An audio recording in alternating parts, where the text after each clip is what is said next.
นาต่อยอดให้วิจิตรพิสดารยิ่งขึ้นแล้วนำมาวางตั้งหรือแขวนเพื่อบูชาสิ่งศักดิ์สิทธิ์อันเป็นอุดมมงคลที่ควรเคารพนั้นในวาระโอกาสอันดีงามที่เปี่ยมล้นด้วยความสุขนี้วัดพระสิงห์วรมหาวิหารจังหวัดเชียงใหม่ขอเจริญพรเรียนเชิญทุกท่านร่วมถวายโคม 84,000 ดวงเริ่มงานตั้งแต่วันพุธที่ 1 พฤศจิกายนพุทธศักราช 2566 จนถึงวันเสาร์ที่ 6 มกราคม พุทธศักราช 2567 เพื่อจันโลงสืบทอดพระพุทธศาสนาและวัฒนธรรมประเพณีอันดีงามนี้เพื่อให้เกิดความจำเริญมั่นคงรุ่งเรืองในชีวิตเจริญลาภเจริญยศเจริญใจเจริญยิ่งขึ้นไปตราบกาลนานนั้นแด่เตอสวา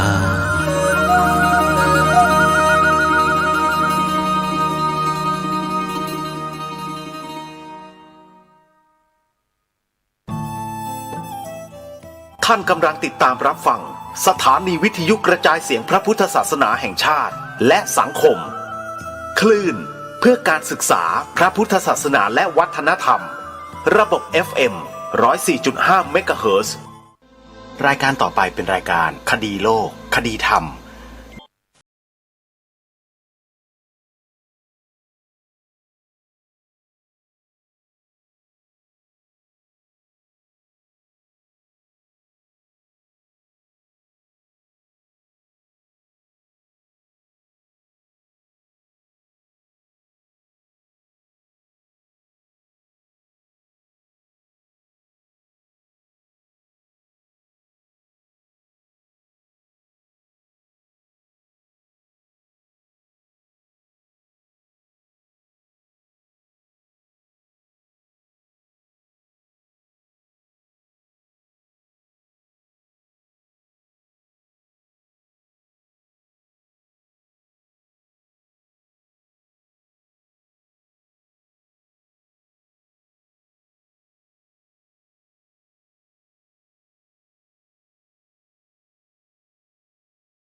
สามารถรับฟังได้ทางสถานีวิทยุ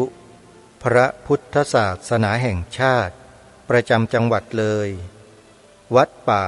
จริยธรรมตำบลนาดอกคำอำเภอนาด้วงจังหวัดเลย FM 96.50 เมกะเฮิรตซ์วัดศรีอุดมวงศ์ตำบลศรีสงครามอำเภอวังสะพุงจังหวัดเลย FM 101.75 เมกะเฮิรตซ์ จังหวัดเชียงใหม่สถานีวิทยุพระพุทธศาสนาแห่งชาติประจำจังหวัดเชียงใหม่วัดฝายหินตำบลสุเทพอำเภอเมืองจังหวัดเชียงใหม่วัดหนองกายตำบลสันป่ายางอำเภอแม่แตงจังหวัดเชียงใหม่ FM 99.75 เมกะเฮิรตซ์ สถานีวิทยุพระพุทธศาสนา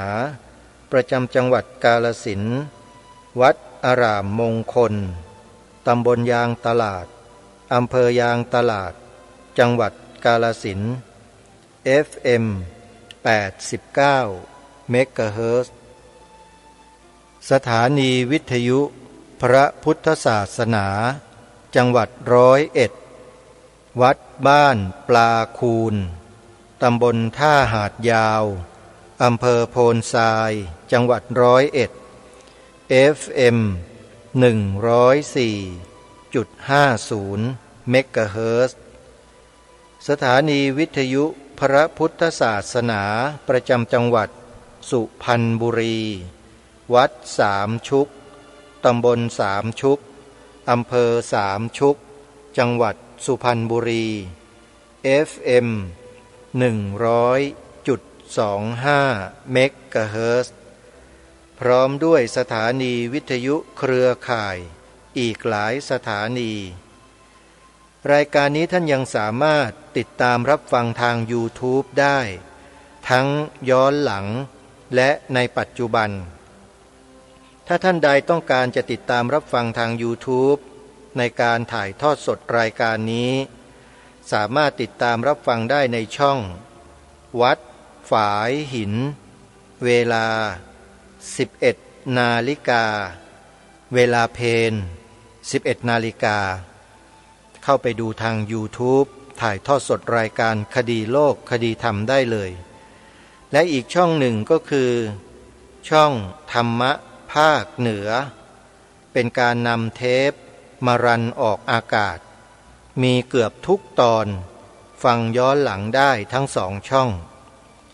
นอกจากนี้ท่านยังสามารถติดตามรับฟังผ่านทางโทรศัพท์มือถือของท่านได้โดยการดาวน์โหลดแอปพลิเคชันที่ชื่อว่าวิทยุพุทธศาสนาทั่วไทยแอปพลิเคชันนี้มีสถานีวิทยุพระพุทธศาสนาแห่งชาติรวมกันอยู่ทั้งสิ้น47สถานีทั่วทุกภูมิภาคของประเทศไทยของเราการเข้าถึงก็ง่ายติดตามตัวเราไปทุกหนทุกแห่งบนโทรศัพท์มือถือระบบ Android ของเราท่านที่ต้องการดาวน์โหลดแอปพลิเคชันวิทยุพุทธศาสนาทั่วไทยใช้โทรศัพท์ Android ดาวน์โหลดได้สำเร็จแน่นอนแล้วถ้าหากใครต้องการบุญอย่างต่อเนื่องเพียงแค่ท่านแนะนำให้ผู้อื่นดาวน์โหลดแอปพลิเคชันนี้เท่านั้นท่านก็ได้บุญแล้วถ้าผู้ที่เราบอกนั้นไปบอกต่อกันไปก็จะกลายเป็นไดเรกบุญสายตรงมาถึงเราเลยนี่แหละเขาเรียกว่าทำบุญแบบไดเรกบุญบอกครั้งเดียวบุญเก็บเกี่ยวมาได้อีกตั้งหลายครั้งทีเดียวนะฮะใครต้องการบุญเช่นนี้เป็นเรียกว่าบุญทวีคูณ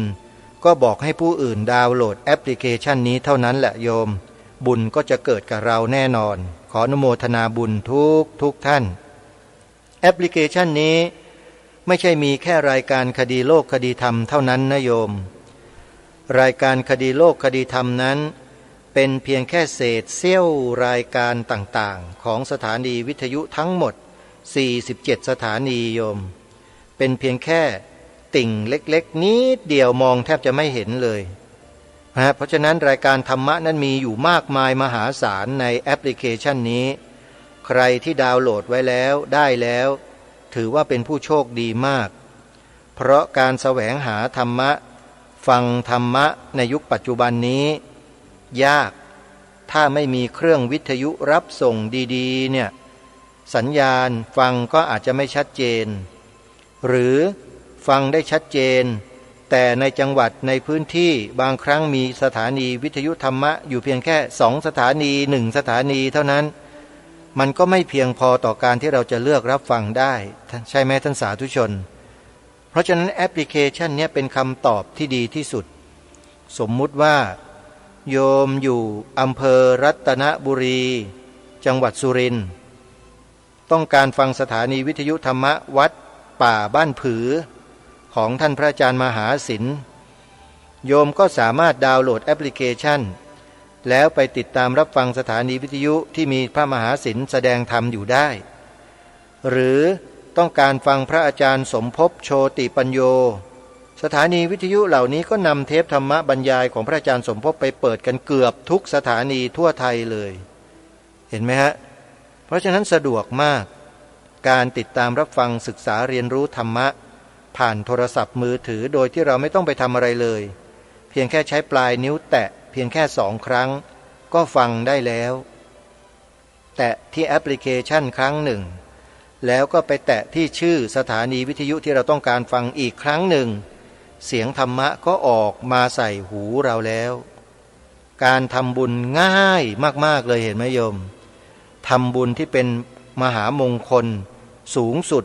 คือการฟังธรรมพระพุทธองค์ตรัสแสดงยืนยันไว้ในมงคลสูตรซึ่งมีอยู่ในคัมภีร์พระไตรปิฎกแน่นอนมงคล38ที่เราเคยได้ยินหนึ่งในข้อที่เป็นมงคลนั้นก็คือการฟังธรรมรวมถึงการแสดงธรรมด้วยแต่เสียดายรายการคดีโลกคดีธรรมเนี่ยไม่ใช่รายการแสดงธรรมไม่ใช่รายการธรรมะแต่เป็นรายการสร้างจิตสำนึกให้คนไทยโดยอาศัยเรื่องราวเหตุการณ์วัฒนธรรมจารีตประเพณีวิถีชีวิตพระศาสนาของชาติมานำเสนอในรูปแบบของกึ่งวิชาการเช่นรายการคดีโลกคดีธรรมเกิดขึ้นเพราะธงชาติไทยมีเหตุเกิดขึ้นกับธงชาติไทยรายการนี้จึงเกิดขึ้นแล้วก็นำความหมายพระราชทานธงไตรรงค์เนี่ยอัญเชิญขึ้นสู่เบื้องสูงใส่เนื้อร้องทำนองเป็นบทเพลงประจำรายการคดีโลกคดีธรรมสาธุชนท่านใดที่ติดตามรับฟังรายการเป็นประจำทุกวันก็จะได้ยินเสียงเพลงรายการคดีโลกคดีธรรมในตอนท้ายๆนั่นแหละคือบทพระราชนิพนธ์ความหมายธงไตรรงค์สาธุชนทุกท่านรายการนี้รณรงค์ให้กับพี่น้องประชาชนคนไทยเราท่องจำบทพระราชนิพนธ์ความหมายธงไตรรงค์ที่องค์พระบาทสมเด็จพระมงกุฎเกล้าเจ้าอยู่หัวพระราชทานไว้ให้แก่ปวงชนชาวไทยเราไว้เมื่อปีพระพุทธศักราช 2460 ให้ได้ไม่ทราบเหมือนกันว่าพวกเราได้ท่องจำจดจำแล้วถ่ายทอดให้ลูกหลานเยาวชนนักเรียนนักศึกษากันบ้างหรือไม่อันเนี้ยสำคัญถ้าเราไม่ถ่ายทอดสิ่งเหล่านี้ก็จะสูญหายไปกับเรานั่นแหละจะไม่มีหลงเหลืออยู่เลยและเหตุผลที่ทางรายการมารณรงค์ให้พวกเราได้ทำเช่นนี้น่ะมีเหตุมีผลแน่นอนใครที่ติดตามรับฟังรายการนี้มาโดยตลอดก็จะทราบเหตุผลในข้อนี้เป็นอย่างดีว่าที่ให้ท่องจำเพราะมีคนจ้องจะทำลายลบล้างความหมายที่แท้จริงของบทพระราชนิพนธ์ความหมายธงไตรรงค์นี้มีคนจ้องจะทำลายจริงๆโดยไปแปลความตีความกันใหม่โดยไม่คำนึงถึงจารีตประเพณีของชาติบ้านเมืองของเราเลยตรงนี้แหละมันเป็นการลบล้างความเป็นไทยประการหนึ่งซึ่งหลายคนมองไม่เห็นมองไม่ออกแต่รายการนี้มองทะลุเลยรู้ไปถึงกึ๋นของคนที่ทำด้วยว่าต้องการและมีเจตนาอะไรไอ้คำที่เขาพูดนะมันคนละสิ่งที่อยู่ในใจเขาท่านผู้ฟังเชื่อเถอะปากอย่างใจอย่างคนพวกนี้มีอยู่ในสังคมของเรานี่แหละแล้วเราจะสู้กับเขาสู้ยังไงไม่ยากนำความจริงและความถูกต้องมาเผยแพร่เหมือนอย่างที่รายการนำมานี่แหละความหมายพระราชทานธงไตรรงค์อัญเชิญมาใส่เนื้อร้องทำนองเป็นบทเพลงประจำรายการเทิดทูนไว้สูงสุดแล้วให้พวกเราพี่น้องคนไทยร้องตามรับรองได้ว่าจำได้หมดเลยทุกท่อนทุกตอนขอร่ำรำพันบรรยายความคิดเครื่องหมายแห่งสีทั้งสามงามถนัดขาวคือ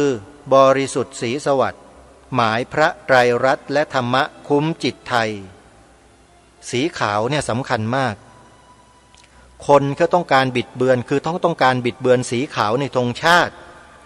สีอื่นไม่กล้าบิดเบือนแต่สีขาวเพราะ ไม่รู้ว่าไปรับใช้ใครมาหรือเปล่าไปรับจ้างมาหรือเปล่าก็ไม่ทราบมาทำกันแบบนี้เนี่ยโยมว่าเงินเนี่ยมันซื้อคนได้ไหมโยมคนบางประเภทอะโยมว่าซื้อได้ไหมตำแหน่งใหญ่ๆโตๆโยมว่าเขาใช้เงินซื้อกันได้ไหมโยมอาตมาถามนะโยมไม่ได้ว่าใครนะฮะถามประชาชนที่ฟังรายการแม้แต่พระสงฆ์เราก็เหมือนกันถามหมดแล้วครับเงินมันซื้อตำแหน่งได้ไหมครับอันนี้คือคำถามเพื่อให้ทุกท่านยืนยันและเชื่อถือกับสิ่งที่ทางรายการได้ปรารภและพูดไปว่าคนประเภทไหนก็ตามนะฮะที่มีเจตนาอีกอย่างหนึ่งปากอย่างหนึ่งใจอย่างหนึ่งเนี่ยมันมีอยู่นะปากก็ว่าไปว่าอย่างนั้นอย่างนี้อย่างนี้อย่างนั้นสีขาวในธงชาติไทยหมายถึงทุกศาสนาอย่างเงี้ยปากพูดออกมาได้ยังไงไม่ทราบเป็นผู้หลักผู้ใหญ่ในบ้านในเมืองแท้ๆอาตมาภาพเพิ่งจะได้ยินได้ฟังชัดๆบันทึกเป็นหลักฐานไว้ด้วยใครที่ฟังรายการคดีโลกคดีธรรมในช่วงที่มีการเฉลิมฉลองวันพระราชทานธงชาติไทยปีเนี้ยเขามีการจัดบรรยายกันที่ถนนราชดำเนินกลางเนี่ยโยมถ้าฟังแล้วก็จะได้ยินชัดเจน2 รูหูเลยพูดมาได้สีขาวในธงชาติ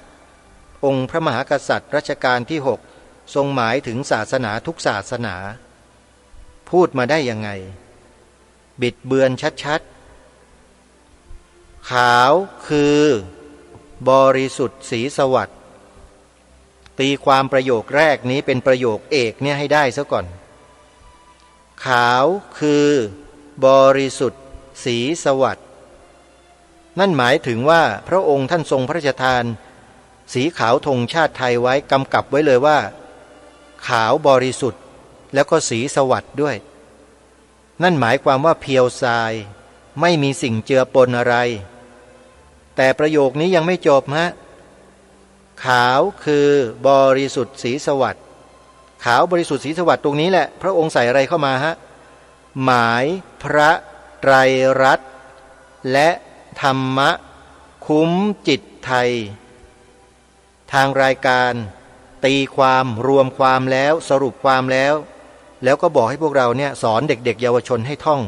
จำความหมายสีขาวธงชาติแบบภาษาชาวบ้านสีขาวของธงชาติไทยหรือในธงชาติไทยหมายถึงพระพุทธศาสนาเท่านั้นนี่แหละคือความถูกต้องที่แท้จริงของสีขาวธงชาติไทยของเราหมายถึงพระพุทธศาสนาเท่านั้นเชื่อไหมว่าพวกธรรมะกระโถนตื่นกระโถนไม่กล้าพูดคำนี้แม้แต่แพรรี่ก็ไม่กล้าพูดประโยค9ที่เป็นกระเทยเนี่ยอันนี้ไม่ได้ว่าเขาเป็นกระเทยเขาเป็นจริงๆเขาแต่งตัวแต่งหน้าแต่งตาเป็นผู้ชายนะแล้วไม่เรียกว่ากระเทยแล้วก็จะเรียกว่าอะไรล่ะให้เรียกหยาบกว่านี้ไหม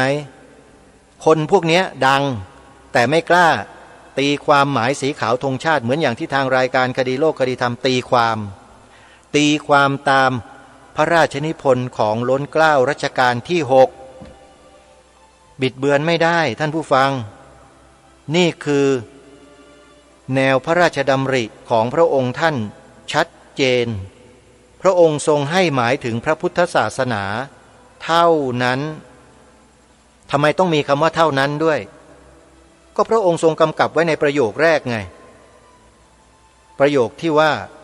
ขาวคือบริสุทธิ์ศรีสวัสดิ์นี่ไง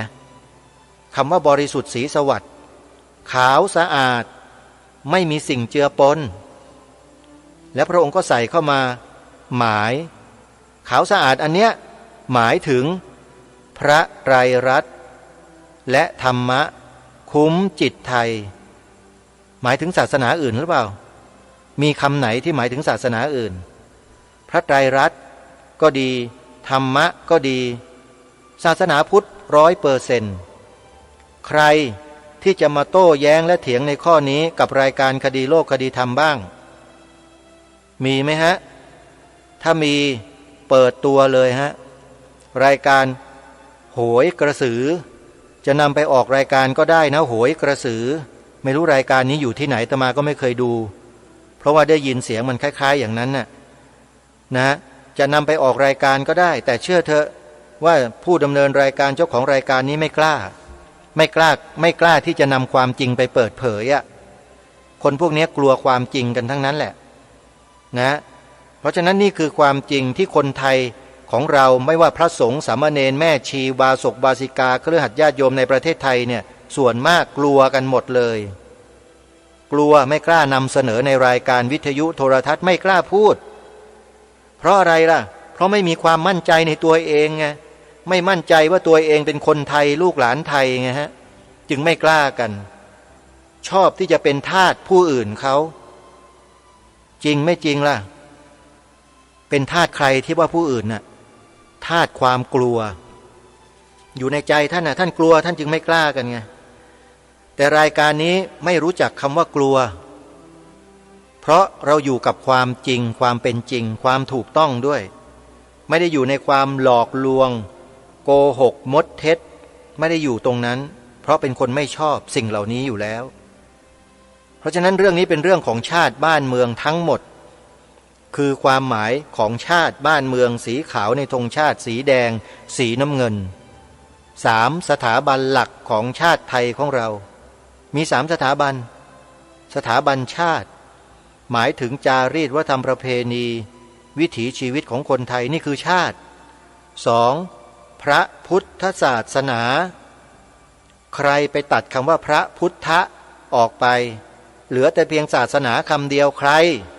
ไปตัดออกนั่นใครตัดไม่ได้ใส่ให้เต็มขาวหมายถึงพระพุทธศาสนาน้ำเงินไม่กล้าแตะกันเลยไม่มีใครกล้าแตะเพราะหมายถึงพระมหากษัตริย์ไงนี่คือสิ่งที่องค์พระบาทสมเด็จพระมงกุฎเกล้าเจ้าอยู่หัวรัชกาลที่6ทรงกำกับไว้ให้กับประเทศนี้สมบูรณ์แล้วใครที่นอกแนวนี้ระวังตัวไว้ให้ดีนะถ้าเป็นข้าราชการด้วยเนี่ยยิ่งดีเลยม.157รออยู่ข้างหน้านะรออยู่แล้วก็ยังมีม.อื่นๆอีกด้วยท่านสาธุชนผู้ฟังทุกท่านออกรายการเบื้องต้นวันนี้รายการคดีโลกคดีธรรมนำธงชาติมาก่อนเลยเห็นไหมธงชาติไทยฮะเวลาเหล่าทหารในกองทัพเขาออกสู้ศึกตีศัตรูเนี่ยเขาเอาธงนำนะโยมธงชัยเฉลิมพลหลายคนไม่รู้จักอะธงชัยเฉลิมพลธงจุฑาทุตทิปไตยธงภัยชยนทวัฒน์เป็นชื่อของธงชัยเฉลิมพลองค์พระบาทสมเด็จพระจุลจอมเกล้าเจ้าอยู่หัวรัชกาลที่5พระองค์ผู้ทรงเป็นองค์ปฐมทรงพระราชทานธงชัยเฉลิมพลเป็นพระองค์แรก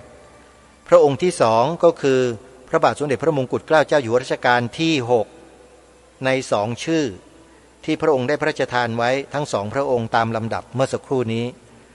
ธงจุฑาทุตทิปไตยธงภัยชยนทวัฒน์และธงชัยเฉลิมพลทุกธงนะมีพื้นเป็นธงไตรรงค์ทั้งหมดคือธงชาติและที่สำคัญสัญลักษณ์นี้นั่นแหละที่คอยกำกับประเทศชาติบ้านเมืองนี้ไว้ว่าประเทศไทยมีพระพุทธศาสนาเป็นศาสนาประจำชาติด้วยหลักฐานนี้ที่อยู่บนยอดธงฮะคือพระพุทธรูป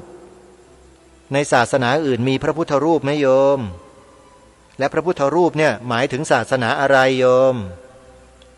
แล้วชาติไทยเรามีศาสนาอะไรเป็นศาสนาประจำชาติละโยมพระคุณเจ้าแล้วเราทำไมไม่ช่วยกันปลุกจิตสำนึกของคนไทยพี่น้องชาวพุทธเราในข้อนี้กันล่ะเรานิ่งเฉยกันให้สิ่งเหล่านี้หายสาบสูญไปเฉยๆกันอย่างนั้นหรือต้องการให้มันเป็นอย่างนั้นหรือครับ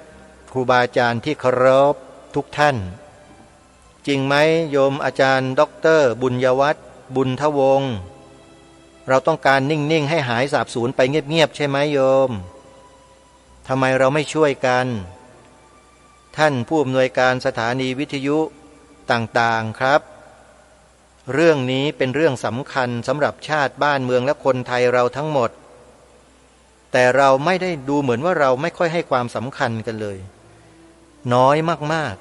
ๆจนรายการนี้ต้องออกมาแสดงจุดยืนในข้อนี้ให้พวกเราได้รับรู้รับทราบร่วมกัน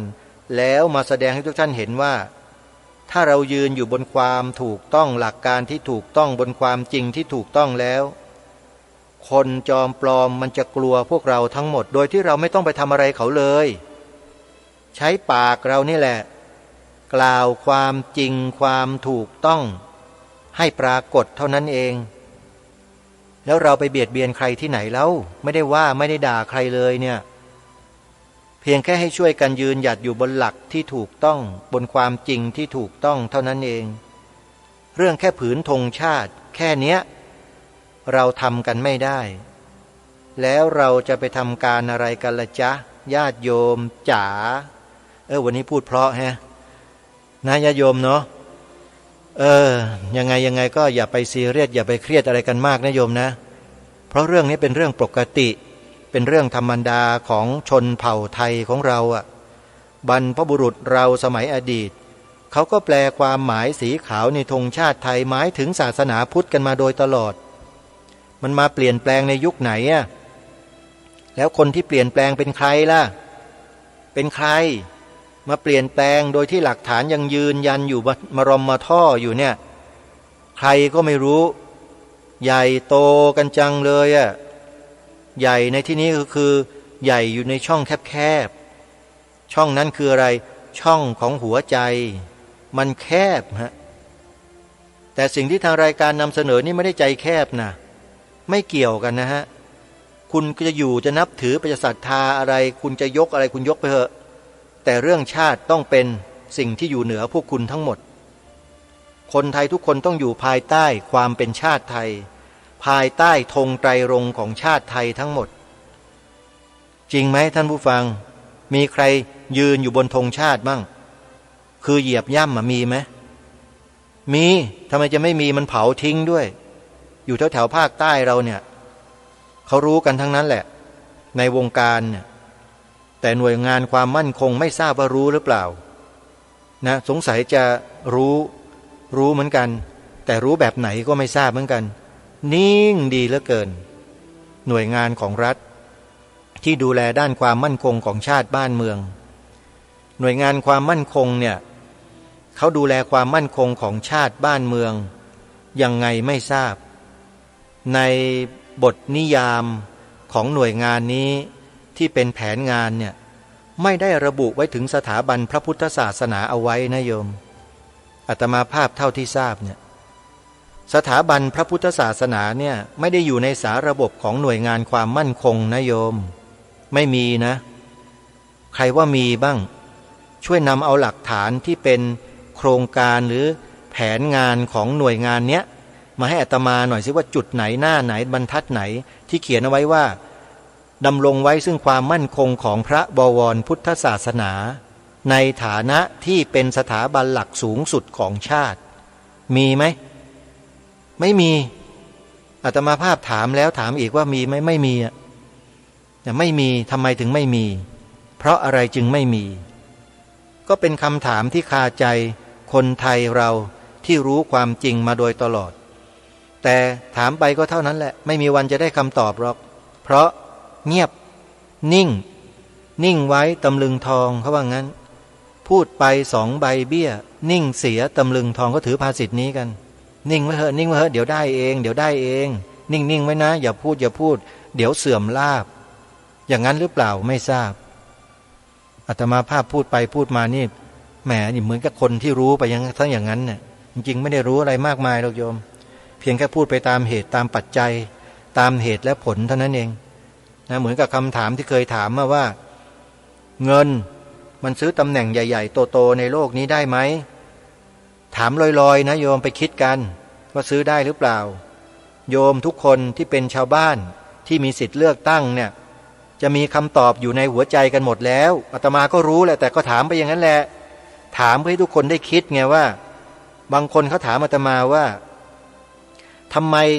ผู้หลักผู้ใหญ่ในบ้านเมืองถึงไม่ออกมารณรงค์เหมือนอย่างที่รายการรณรงค์อยู่คำตอบอาตมาก็คือคำถามเมื่อกี้เนี่ยโยมว่าผู้หลักผู้ใหญ่ในบ้านในเมือ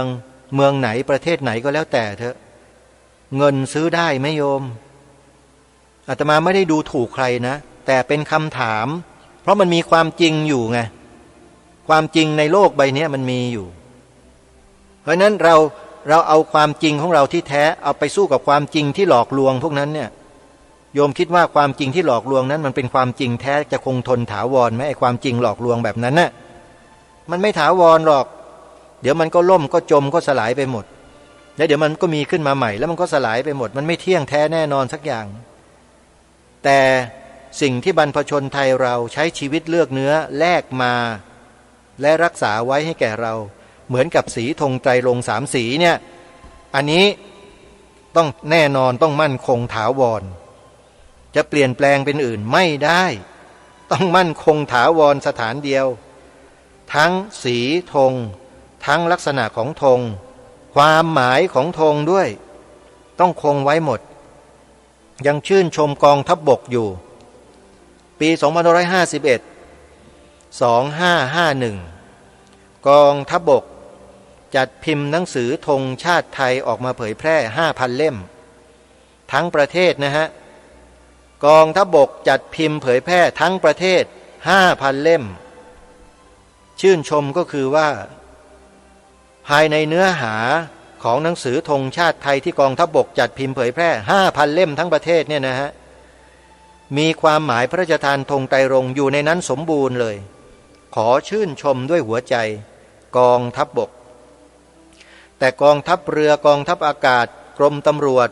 สำนักงานตำรวจแห่งชาติและหน่วยราชการอื่นเขาจะทำอย่างนี้หรือเปล่าไม่ทราบไม่รู้เลยฮะเพราะไม่มีปรากฏพอให้หลังมา2 ปีพระพุทธศักราช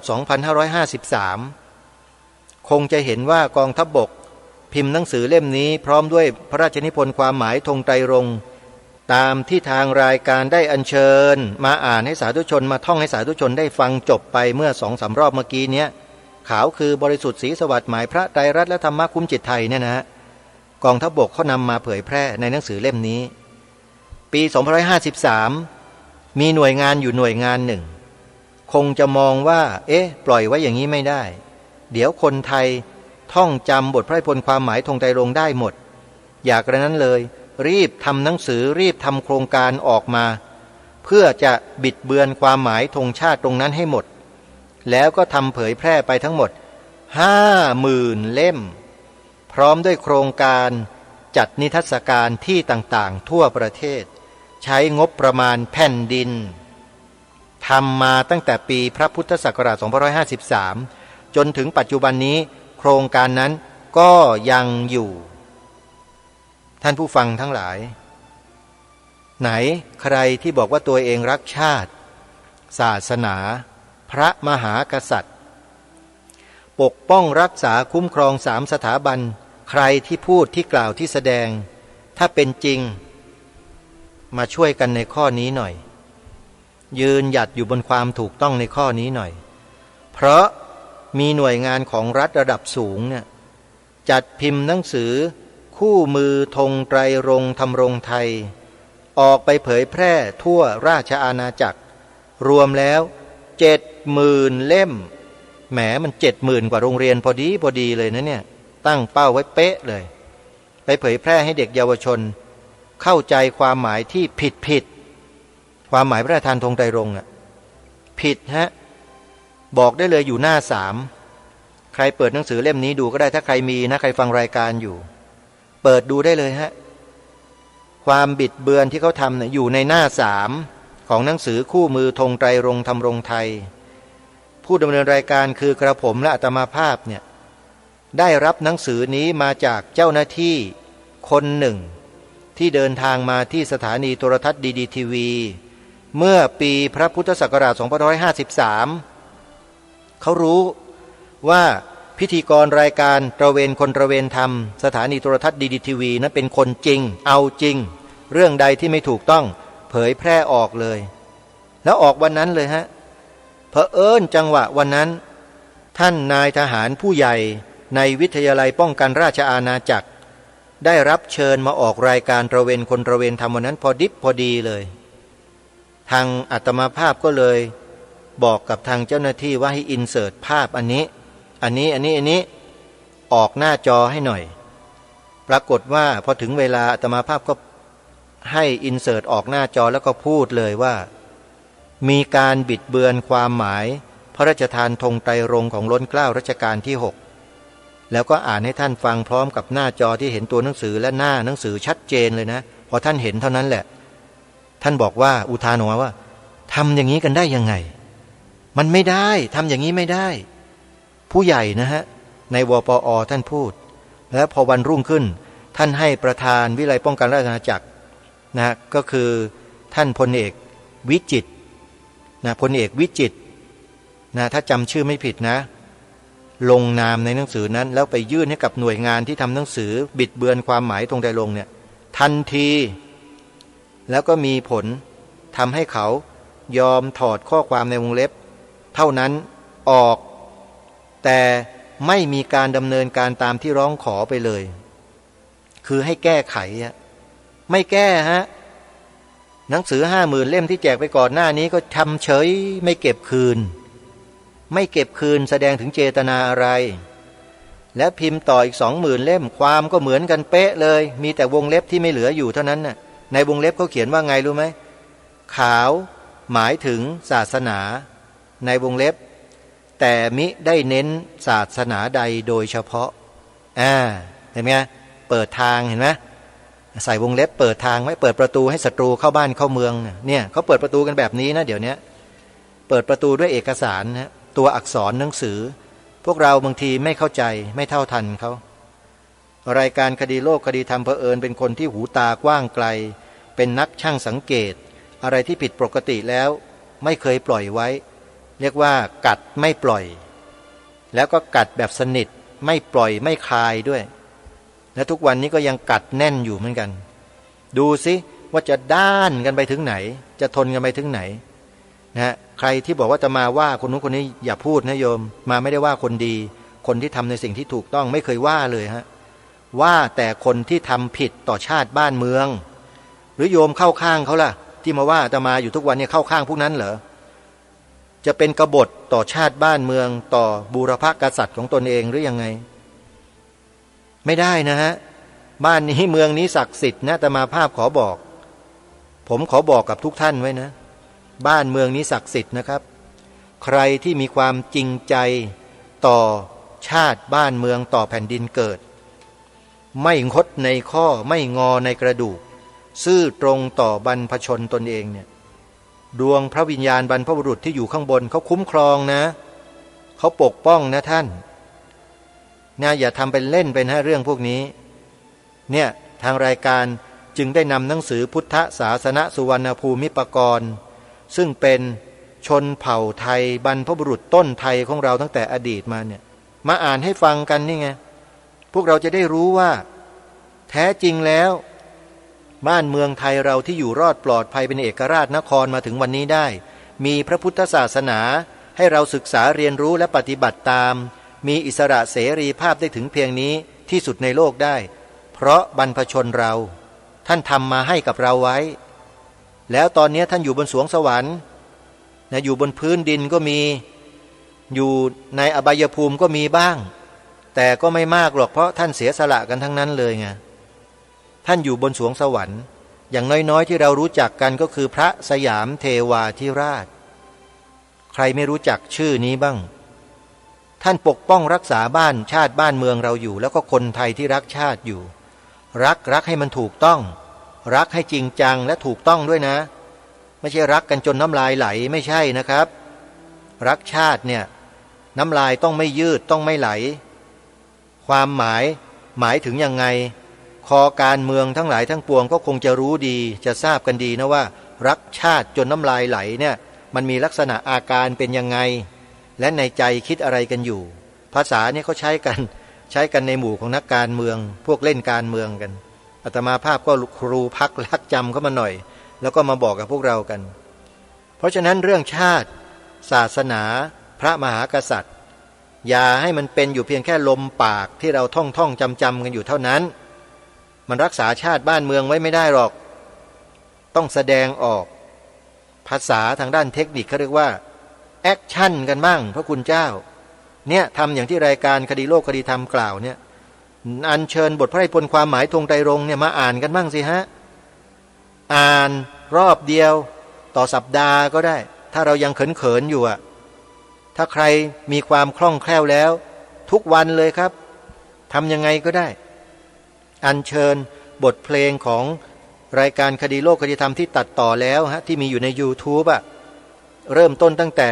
ขอร่ำรำพันบรรยายความคิดเครื่องหมายแห่งสีทั้งสามงามถนัดไปจนกระทั่งจบนั่นแหละคือบทพระราชนิพนธ์ความหมายธงไตรรงค์นะมาเปิดก็ได้ไม่ต้องนำเนื้ออื่นมาในบทเพลงรายการนะฮะก็สามารถทำได้ไม่ต้องไปกล่าวเองก็ได้เดี๋ยวคนก็ร้องก็ได้จำก็ได้เองแหละไม่ยากเลยพอใส่เป็นเนื้อร้องทำนองแล้วจะจำได้ง่ายเท่านั้นเองความยังปกติเหมือนเดิมทุกอย่างถามว่าทำไปเพื่ออะไรเพื่อป้องกันชาติบ้านเมืองไม่ให้ตกเป็นทาสใครเป็นขี้ข้าของใครเพราะสัญลักษณ์อัตลักษณ์สิ่งเหล่านี้แหละจะเป็นตัวชูความเป็นเอกราชไว้เสมอถ้าไม่มีสิ่งนี้ทุกคนในประเทศไทยเงียบหมดเงียบ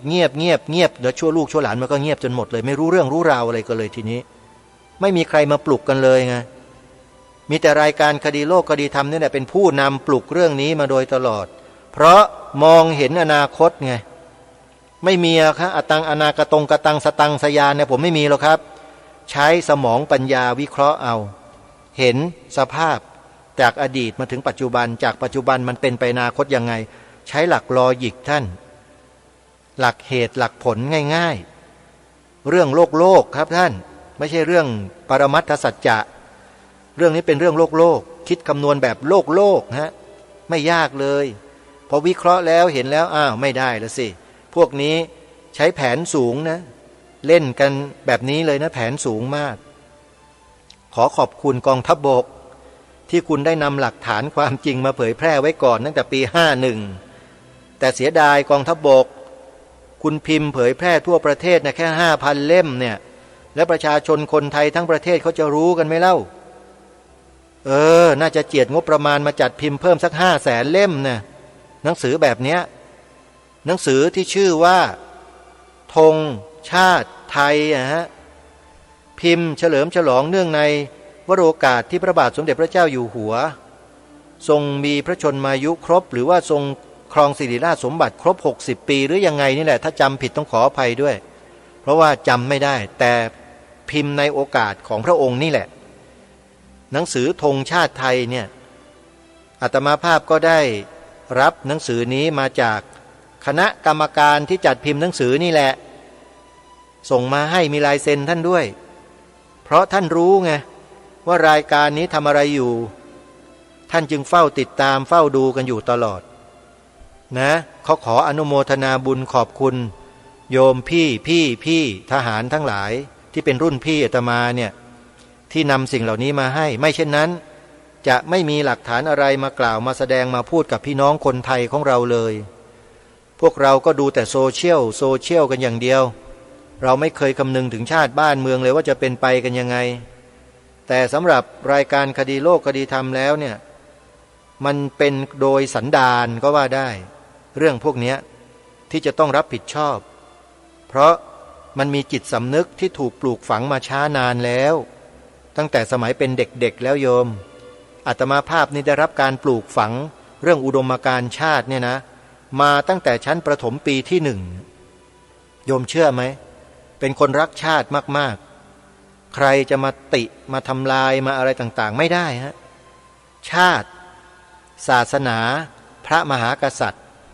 ในสมัยที่มาเรียนชั้นประถมเนี่ยครูสอนชัดเจนเลยหมายถึงพระพุทธศาสนาแต่พอเปลี่ยนแปลงระบบการศึกษาใหม่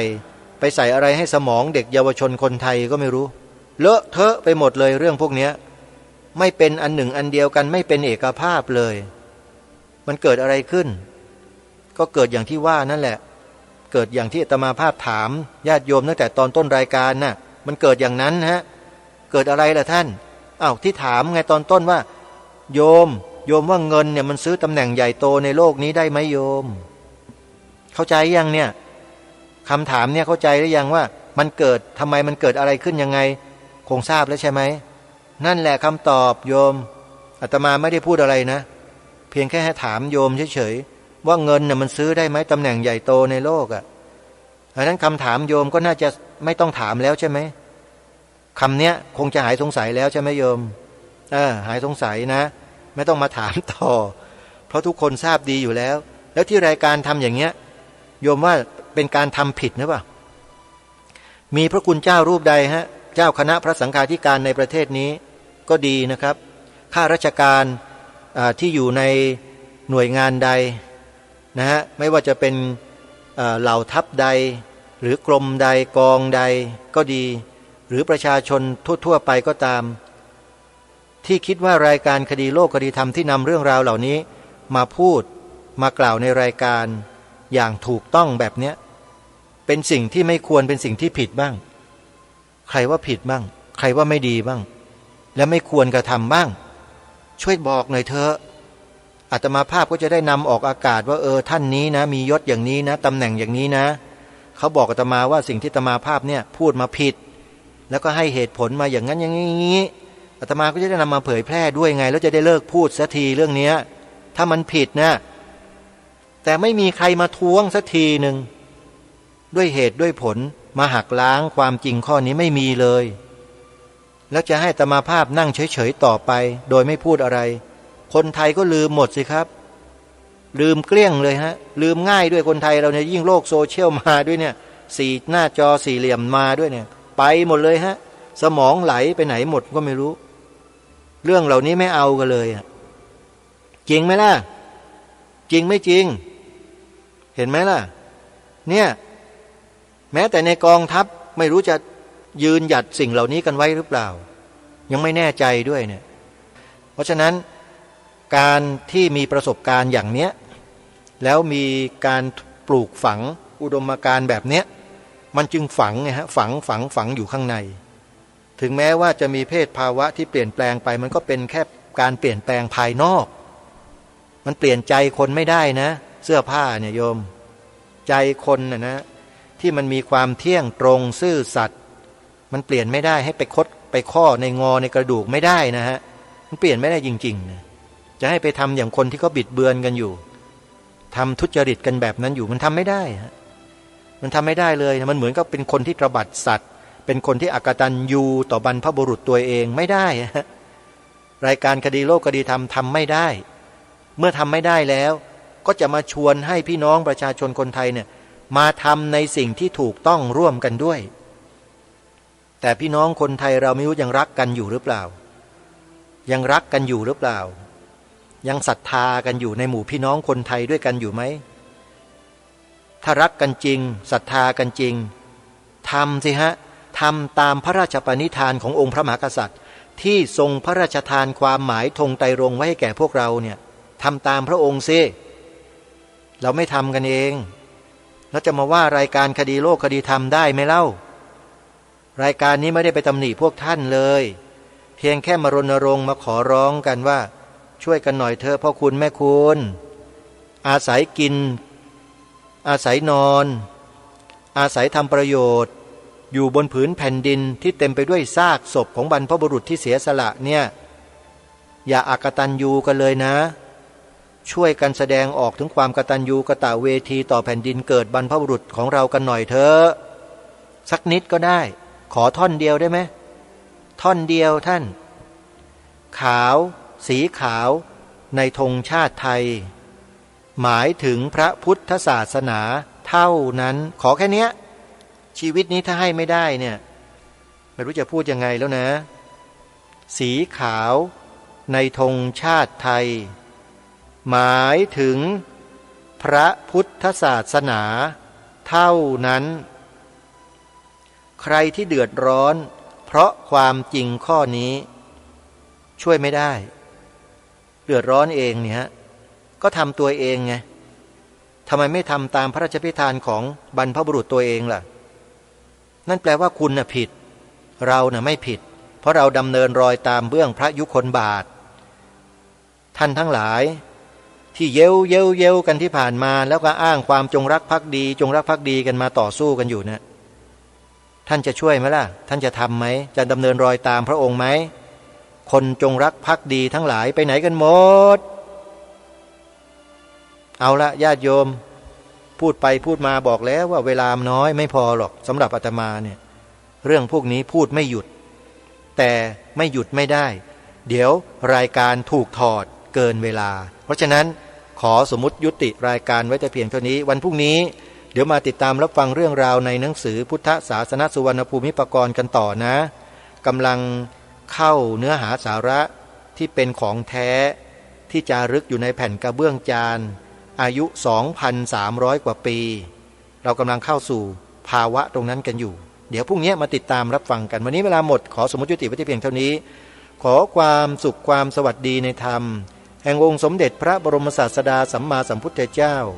จงปรากฏเกิดมีขึ้นในจิตใจของท่านผู้ฟังทุกท่านทุกคนเทินขอเจริญพรกล้าคิดก็ต้องกล้าทำอย่ากลัวถ้าทำความดีเร่งศึกษาปัญหาให้ทันท่วงทีเมืองไทยจะพัฒนากว่านี้รายการดีๆคดีโลกคดีธรรมขอรำพันบรรยายความคิดเครื่องหมายแห่งสีทั้งสามงามถนัดขาวคือบริสุทธิ์สีสวัสดิ์หมายพระไตรรัตน์และธรรมะคุ้มจิตไทยแดงคือโลหิตเราใสซึ่งยอมสละได้เพื่อรักษาชาติศาสนาน้ำเงินคือสีโสภาอันจอมประชาถ้าโปรดเป็นของส่วนองค์จัดริ้วเข้าเป็นไตรรงค์จึงเป็นสีธงที่รักแห่งเราชาวไทยทหารอวตารนำไปยงยุทธวิชัยวิชิตก็ชู